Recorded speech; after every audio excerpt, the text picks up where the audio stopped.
il voit bien que la position de Trump aujourd'hui, c'est un basculement non seulement des États-Unis, mais un basculement du monde.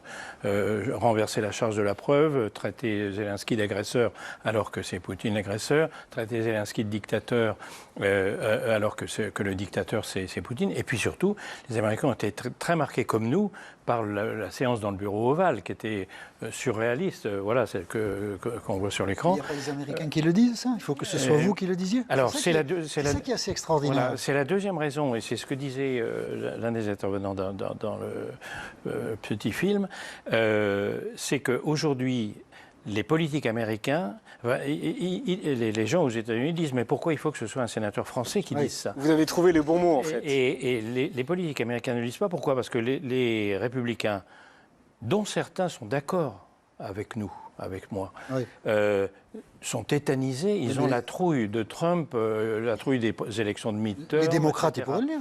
Et les démocrates, ils sont encore sonnés par leur défaite à la présidentielle. Ils n'ont pas réussi à réorganiser le parti. Ils n'ont pas de figure qui émerge. Et puis regardez le discours de l'Union, qui est un discours généralement assez rassembleur, où Trump a été, comme d'habitude, provocateur, mais plutôt rassembleur, et qui a été approuvé par une majorité de ceux qui l'ont regardé. Vous avez hésité à employer l'expression de Néron? Vous vous êtes dit quand même ça va trop loin?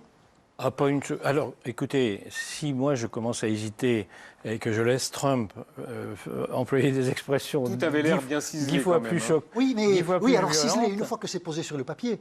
Mais avant de le poser sur le papier, est-ce que vous avez hésité? Vous n'avez pas hésité à le dire?